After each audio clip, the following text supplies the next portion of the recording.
नशेड़ियों पर बोले तो बॉलीवुड से बाहर। क्या बॉलीवुड को बुलंद आवाज पसंद नहीं? आखिर क्यों मूवी माफिया एक जानदार अभिनेता के पीछे पड़े हैं? क्यों ड्रग्स माफिया बीजेपी सांसद रवि किशन के खिलाफ है? आखिर क्या वजह है कि एक्टर रवि किशन को फिल्मों से बेदखल किया जा रहा है? खबर है कि जिन फिल्मों को रवि किशन ने साइन किया था वो फिल्में अब छीन ली गई।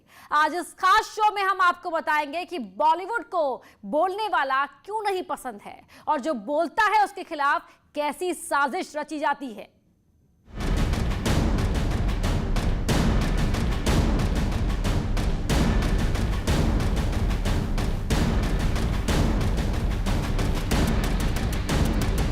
अभिनेता रवि किशन। देश तो ही लोग चलाते हैं, महात्मा और गांधी। महात्मा वो जिनके गुनाहों का कोई सबूत ना हो। तुमको तय करना है कि तुमको मुक्काबाज बनना है कि मुक्केबाज। फौजी में आज तक मेरी ना बहुत लोग से दुश्मनी और कैसी भी रही, लेकिन राशिद ने कभी किसी के घर वालों को हाथ तक नहीं लगा। अपने टैलेंट का प्रमाण पत्र लेके सोसाइटी में झंडा गाड़ने निकले हो, पहले सही व्यक्तित्व के समक्ष दांत निपोरना सीखो। जिंदगी झंड बा फिर भी घमंड बा। सांसद रवि किशन की जो साजिश है युवा पीढ़ी को बर्बाद करने की, उस पर रोक लगाई जाए महोदय। एक कॉम्प्रोमाइज का सौदा ये कब तक हमारे बेटियों के साथ होगा? सबकी ये अत्याचार नहीं होगा। एक ऐसा कानून आए। आप बैठिए, आप बैठिए, आप बैठिए, आप बैठ जाइए। हमारी सरकार है, मोदी जी की सरकार है, बेटियों को आदर मिलेगा। बेटियां देवी हैं। रील या रियल लाइफ में जब भी मौका मिला रवि किशन ने ऐसे ही अपनी दमदार आवाज से सबको अपनी ओर खींचा। और वो सपने लेके उस शहर में जाते, चकाचौंध वहां पहुंचते हैं, एक बड़े निर्देशक के दफ्तर की घंटी बजाते हैं और वो दफ्तर में उनकी एंट्री होती है और आते ही उनके साथ एक सौदेबाजी होती है। ये सौदेबाजी क्यों होती है? क्या अधिकार है कि मैं तुम्हारी लाइफ बना दूंगा? लेट्स एक कॉम्प्रोमाइज का सौदा। रवि किशन जब तक पर्दे पर हंसाते रहे, अपने डायलॉग से लोगों का मनोरंजन करते रहे, तब तक न सिर्फ भोजपुरी सिनेमा बल्कि बॉलीवुड के चहेते रहे। साइकिल बांटे के आलू चापे को मशीन चपा गई, बहुत लेकिन जैसे ही सांसद रवि किशन मुद्दे उठाने लगे, गलत बातों पर टोकने लगे, तो उनकी दमदार आवाज से कई लोग परेशान हो उठे। सिर्फ बॉलीवुड में ही नहीं, संसद में उनकी बातें कई लोगों को अच्छी नहीं लगी। बस मैं चाहूंगा एक ऐसा कानून आए जहां पर ऐसे दरिंदे। क्या बात कर रहे हैं आप? क्या बात कर रहे हैं आप? आपकी बेटी नहीं है? कैसी बातें कर रहे हैं? ऐसी बात नहीं कर रहे। हम सब इंडस्ट्री बोल रहे हैं। आप गौर करिए, हमने कहा सब इंडस्ट्री। जहां भी कोई शोषण करेगा, जहां भी कोई कहेगा मैं तेरी जिंदगी बना दूंगा, सब इंडस्ट्री गौर से सुनिए। आप बैठिए, आप बैठिए, आप बैठिए, आप बैठ जाइए। रवि किशन चाहते हैं कि बॉलीवुड की गंदगी साफ हो और इसके लिए वो संसद में बार बार सवाल उठा रहे हैं और सरकार से मांग कर रहे हैं कि जो भी गुनाह कर रहा है उसके खिलाफ सख्त कार्रवाई हो। लेकिन यही सवाल कई लोगों को पसंद नहीं है। ये कब तक हमारे बेटियों के साथ होगा? सबकी ये अत्याचार नहीं होगा। एक ऐसा कानून आए कि किसी इंडस्ट्री में कोई व्यक्ति ये ताकत ना करे कि मैं तेरी लाइफ बना दूंगा, तुझे ये करना होगा। किसी को अलाउड नहीं हो। हर जगह हमारी बेटियों का सम्मान हो। हमारी सरकार है, मोदी जी की सरकार है, बेटियों को आदर मिलेगा। बेटियां देवी हैं। इन्हीं सवालों की वजह से अब रवि किशन को नुकसान उठाना पड़ रहा है। बताया जा रहा है कि रवि किशन को ड्रग्स के खिलाफ आवाज उठाने की सजा दी जा रही है। बॉलीवुड में कुछ लड़कियों के यौन शोषण का मुद्दा उठाने पर बॉलीवुड से उनका बायकॉट किया जा रहा है। रवि किशन जी को अगर कुछ फिल्मों से दूर किया गया है उनके बोलने के कारण, तो मुझे लगता है कि रवि किशन जी को कोई फर्क नहीं पड़ता है। वो बिल्कुल विचलित नहीं होंगे। वो बड़े सक्षम हैं, बहुत अच्छे आर्टिस्ट हैं।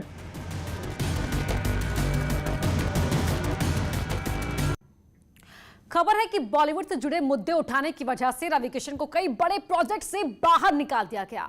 उनकी वेब सीरीज आने वाली थी, लेकिन अब उन्हें उससे भी बेदखल कर दिया गया है। रवि किशन सिर्फ भोजपुरी फिल्म इंडस्ट्री में ही नहीं, बॉलीवुड के साथ टॉलीवुड में भी पसंद किए जाते रहे हैं। जब तक उन्होंने रियल लाइफ की जिंदगी जी, तब तक कोई दिक्कत नहीं थी, लेकिन बॉलीवुड की गंदगी साफ करने का अभियान जैसे ही चलाया, उनका बॉयकॉट शुरू हो गया। और इसकी शुरुआत सुशांत की मौत के बाद ड्रग्स मामले की जांच की मांग करने के साथ हुई।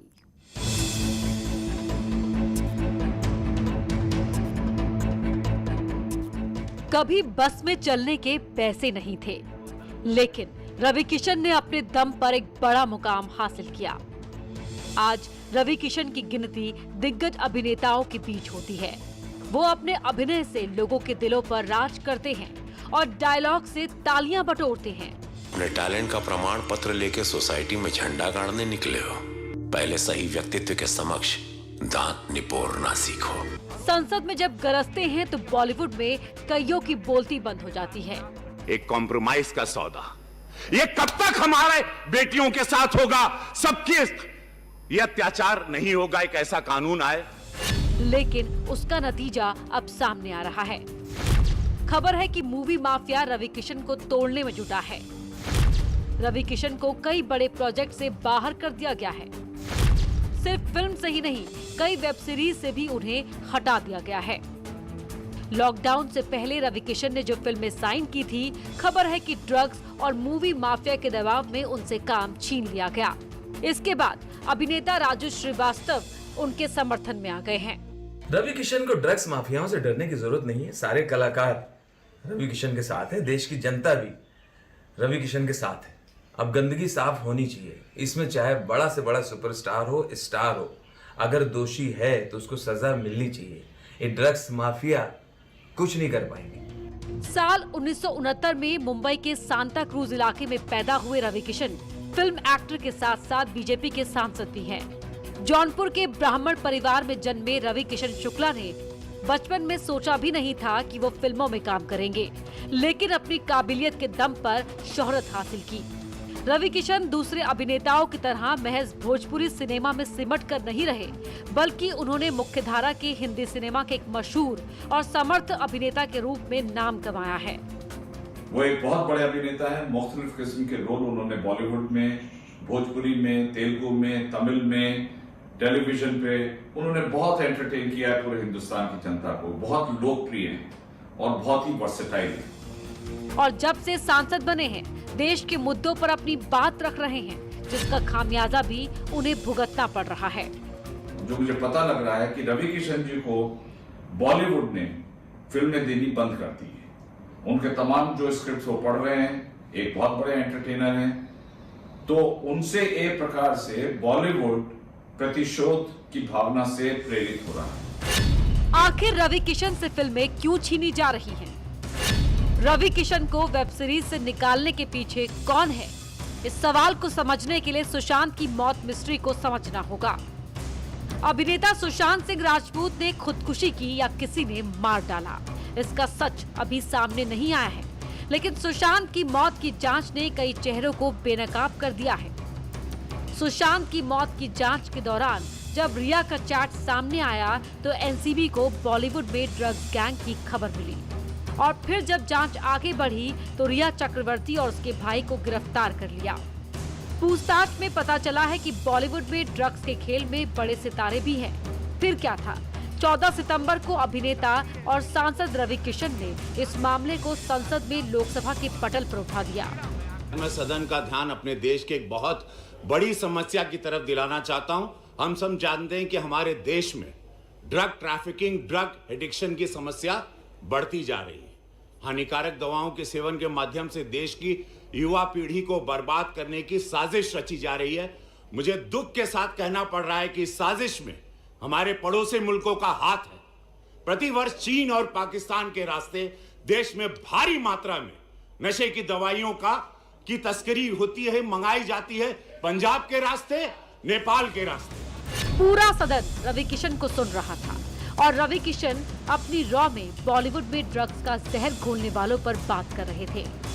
और नशे की दवाइयां हमारी फिल्म इंडस्ट्री में भी इसके एडिक्शन करवा दे। अरे सुनो यार, हमारी वो एडिक्शन आज हमारी सरकार ने कई लोगों को पकड़ा है, पकड़े जा रहे हैं। NCB is doing very good work.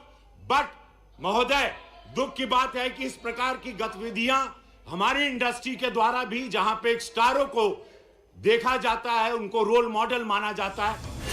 Ravi Kishan जब बेहद गंभीर मुद्दा उठा रहे थे तो कुछ सांसद टोका टोकी कर रहे थे, लेकिन कुछ सांसदों के हस्तक्षेप के बाद भी रवि किशन ने सरकार से इस मामले को गंभीरता से लेने की अपील। तो मैं आपके माध्यम से केंद्र सरकार से आग्रह करता हूं, अपनी सरकार से, जो हिसाब से आज हम लोग एकदम इनको चारों तरफ पकड़ रहे हैं, तो ये सख्त कार्रवाई की जाए, दोषियों को जल्द पकड़ा जाए, उन्हें उचित सजा दी जाए तथा पड़ोसी देशों की जो साजिश है युवा पीढ़ी को बर्बाद करने की, उस पर रोक लगाई जाए। महोदय, धन्यवाद। रवि किशन की इस मांग पर समाजवादी पार्टी की सांसद जया बच्चन राज्यसभा में भड़क उठी और बिना नाम लिए गंभीर आरोप लगा दिए। जया बच्चन ने कहा कि कुछ लोग जिस थाली में खाते हैं उसी में छेद करते हैं। फिर क्या था, जया बच्चन के बाद बॉलीवुड के कई सितारे रवि किशन के विरोध में आ गए। ट्विटर से लेकर फेसबुक तक उनके खिलाफ सवाल उठने लगे।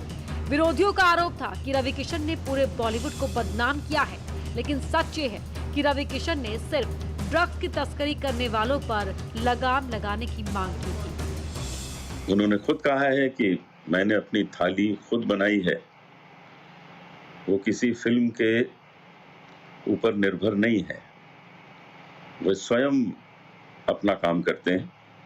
तो इसमें किसी को भी विचलित होने की जरूरत नहीं है, क्योंकि रवि किशन स्वयं विचलित नहीं है। वे अपनी थाली खुद परोसते हैं, उनको इसका कोई फर्क नहीं पड़ता है। बॉलीवुड की सफाई करने की मांग के बाद ड्रग्स मामले में कई और चेहरे बेनकाब हो गए हैं। यहाँ तक कि दीपिका पादुकोण, श्रद्धा कपूर जैसी अभिनेत्रियों के नाम भी सामने आने लगे हैं। यही वजह है कि रवि किशन का बॉलीवुड में विरोध और बढ़ गया। देश के अंदर किसी कोने में अगर ड्रग्स का धंधा होता हो तो बंद होना चाहिए, चाहे बॉलीवुड में हो या देश के किसी भी कोने में हो। ड्रग्स पे पूरा पाबंद लगना चाहिए। और हम तो कहेंगे इस देश के अंदर में बेरोजगारी नाम का भी ड्रग्स खत्म होना चाहिए। प्रदेश के अंदर में जो अपराध नाम का ड्रग्स फैला हुआ है, ये भी खत्म होना चाहिए। कोरोना से जो लोग परेशान हो रहे हैं, कोरोना नाम का ड्रग्स, ये भी खत्म होना चाहिए। जो महंगाई नाम का ड्रग्स, ये भी खत्म होना चाहिए। सारे ड्रग्स जिससे जिंदगियां बर्बाद होती हो, जिनसे लोग मौत को गले लगाते हो, आत्महत्या को गले लगाते हो, ऐसे सारे ड्रग्स पे पाबंद लगना चाहिए।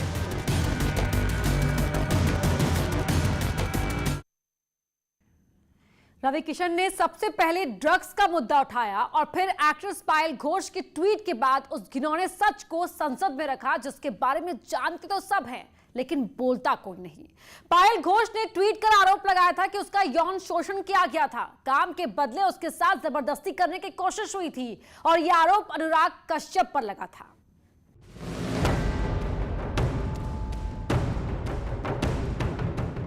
बॉलीवुड ड्रग्स और मूवी माफिया रवि किशन के पीछे क्यों पड़े हैं, इस सवाल का जवाब पायल घोष के मामले से भी समझ सकते हैं। बॉलीवुड की गंदगी के खिलाफ ये लड़ाई मुश्किल तो है, नामुमकिन नहीं, लेकिन इस गंदगी को साफ करने वालों को नुकसान उठाना पड़ रहा है और उसका शिकार रवि किशन भी है।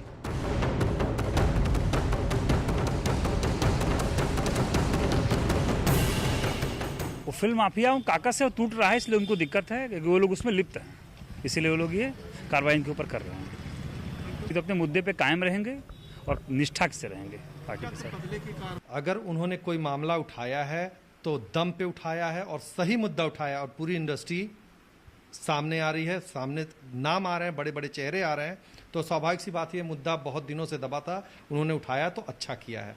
मुंबई ने उन्हें नहीं निकाला है, मुंबई तो खुद बाहर निकल रही है, एक एक चेहरे बाहर निकल रहे हैं। अनुराग कश्यप को यौन शोषण का आरोप लगाने वाली पायल घोष के खिलाफ सोशल मीडिया पर जब एक तरफा मुहिम चल पड़ी है, तो पायल के समर्थन में न सिर्फ कंगना रनावत आई, बल्कि रवि किशन भी खुलकर सामने आए। कंगना का ट्वीट इस बात की पुष्टि कर रहा था कि बॉलीवुड में काम के बदले सेक्स करने के लिए मजबूर किया जाता है। इस गंदी कहानी को पायल घोष ने दुनिया के सामने रखते हुए ट्वीट किया था। अनुराग कश्यप ने मेरे साथ जबरदस्ती की और बुरा बर्ताव किया।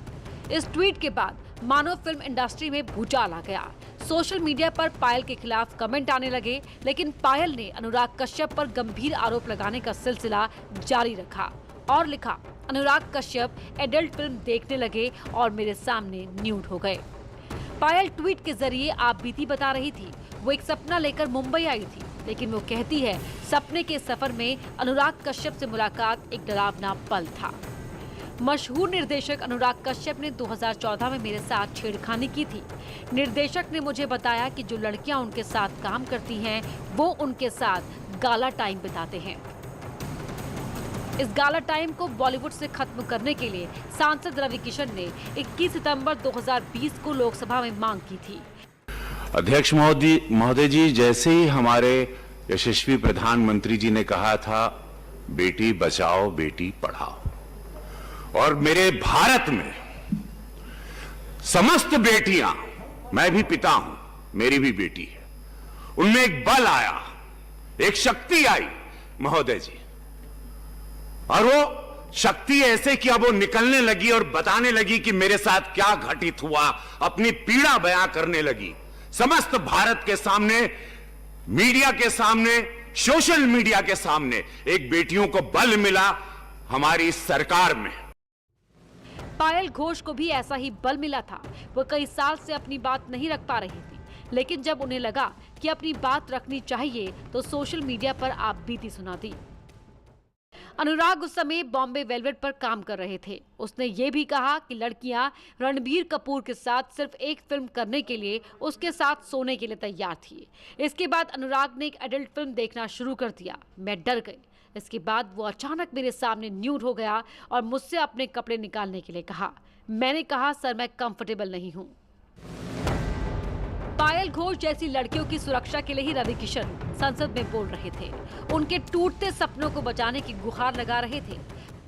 और वो सपने लेके उस शहर में जाते, चकाचौंध वहां पहुंचते हैं, एक बड़े निर्देशक के दफ्तर की घंटी बजाते हैं और वो दफ्तर में उनकी एंट्री होती है और आते ही उनके साथ एक सौदेबाजी होती है।